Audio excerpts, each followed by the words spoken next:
because I've given up on the Giants this season. So, first of all, yes, I specifically wore my dad's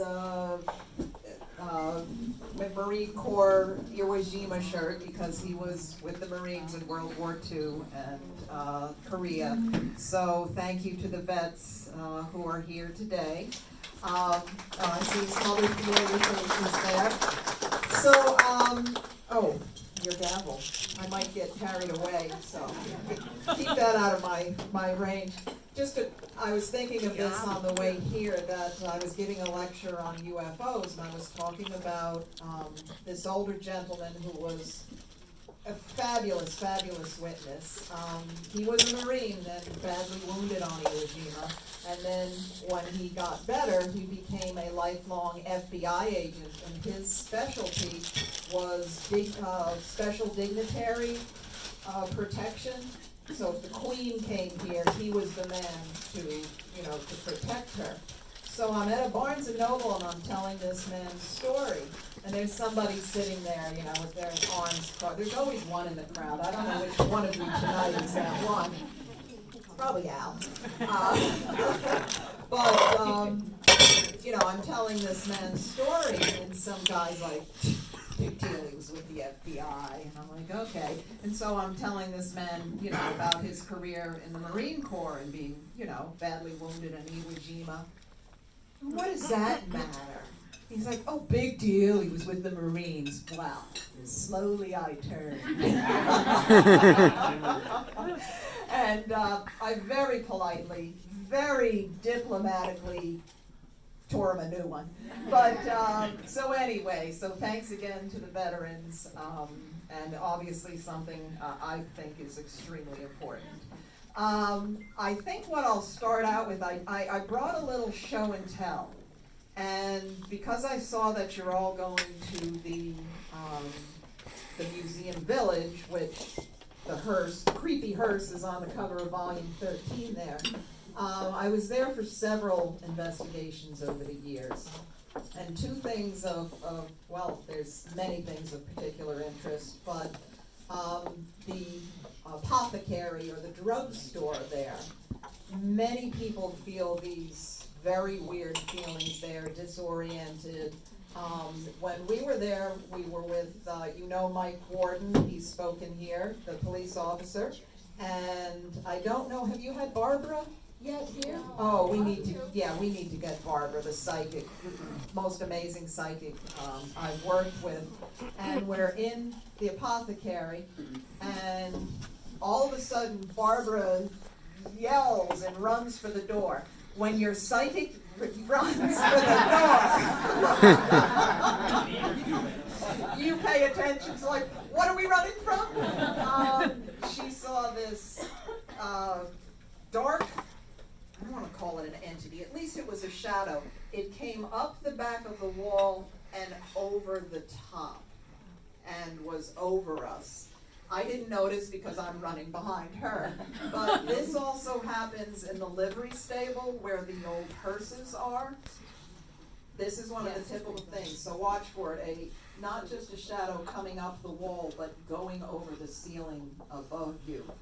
When we were walking near the old schoolhouse, which is if you walk in this in Museum Village off to the right, there's kind of they call it the Village Green, I think, a park-like setting between buildings.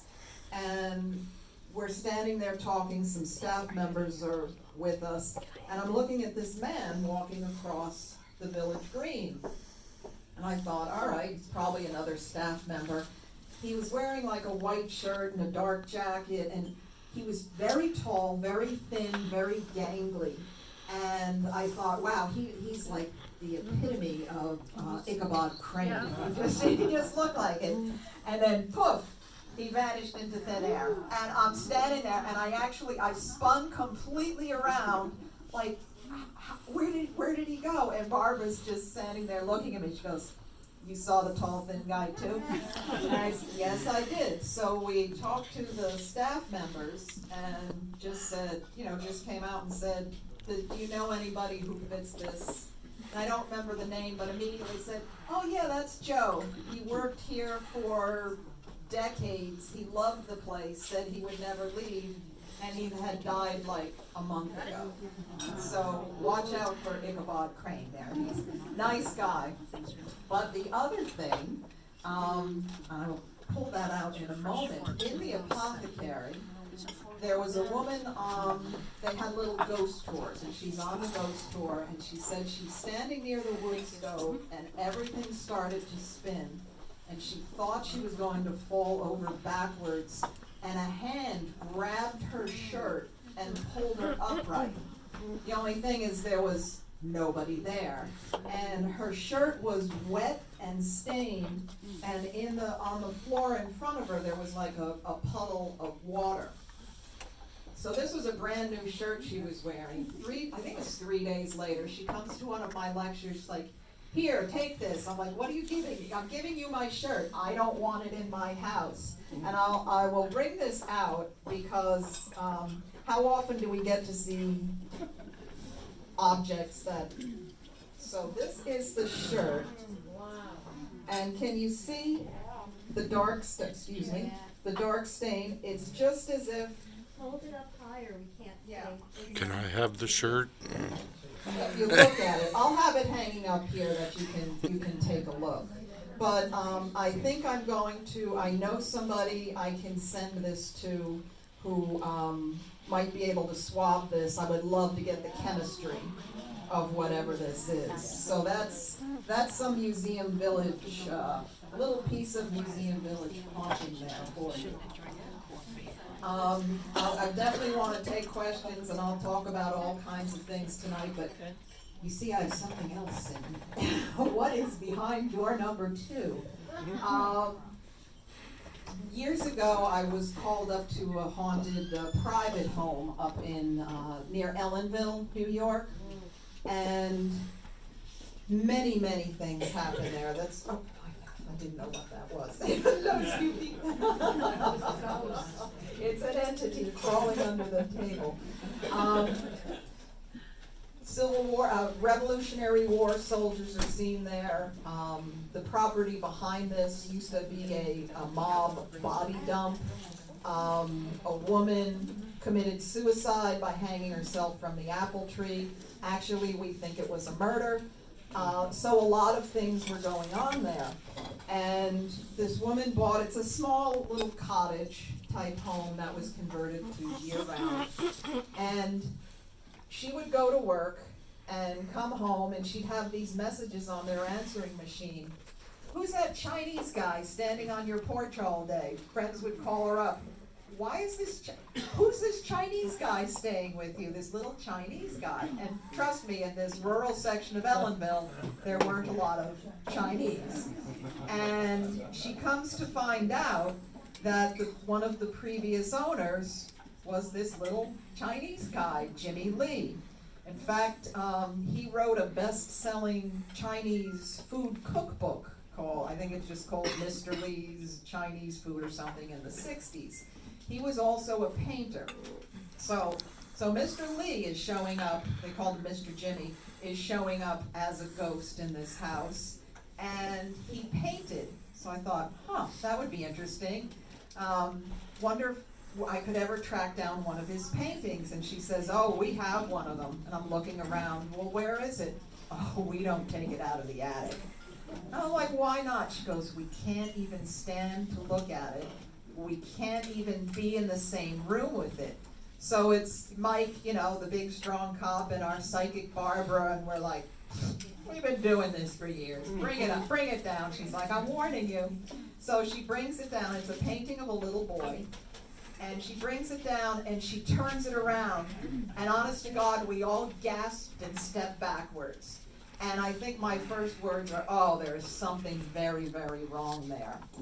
And we just knew that this little boy, even though it was probably painted in the 70s, he probably should have still been alive. We knew he was dead and attached to this painting, like no question, and that something was very wrong. So we got the homeowner to talk to neighbors, and it took a little while, but we found out it was misinformation to begin with in my book. I have to correct that,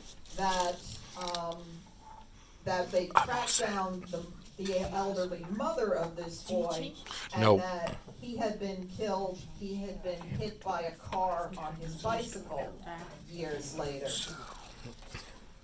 Actually, we were able to refine that. The woman who gave us the story was the widow of Mr. Jimmy. She lived to be in her 90s. It wasn't the mother, it was the widow of Mr. Jimmy who told us the information. He was the son of a neighbor, and he actually rode his bicycle over a cliff to commit suicide. So I call him Creepy Boy. But I was told somebody was at one of my lectures last week and says he doesn't like being called Creepy Boy, but I will bring him out and then you can decide how creepy you think he is. Some people, there's nothing. Other people are very disturbed.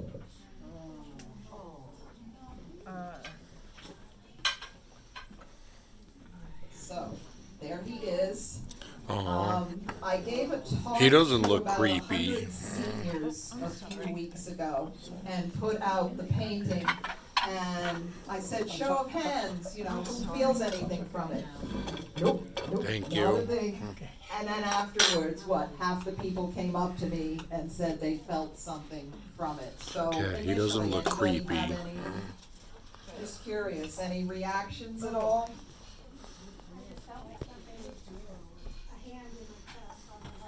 Okay. Sick to my stomach. Exactly, yes. Yeah, mentally unstable. That's the thing, I'm getting goosebumps.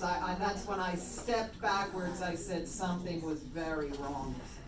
We all felt that, so, and that was before we knew he rode his bicycle over a cliff. So, but in fact, just a couple of weeks ago, as soon as I pulled it out, I hadn't told the story yet, and this woman said, well, why did they paint him with broken legs and broken bones? And I'm like, I don't see that, but then obviously when he died, he certainly had, but that was her initial reaction. So, he will be here, till the end if you want to. And I can't tell you how many times have I given a talk and I put it near someone and they'll either make me move it or they'll sit on the other side. I had lent this to the Pine Bush Paranormal Museum, and there was this big, strong construction worker who was working on it, and he's like, oh, hell no, I'm not working in that room. They have to remove the painting from any room he was working in. And actually, the Mysteries in the Museum show? They had Creepy Boy, this woman, this psychic said I should call him Eric. Had Eric on they gave him a little cameo. I remember that. So he's been on TV.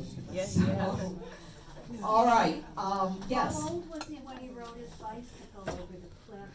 Initially, they said probably his early 20s, but I think it's more like his late teens. So he wasn't a little boy? He wasn't a little boy, no. It was, I don't know, what do you think, 7, 8, 9 years old here? Nine? Okay, so probably within the next decade, he committed suicide. Does it creep you out driving around with this Oh, in the car? absolutely. And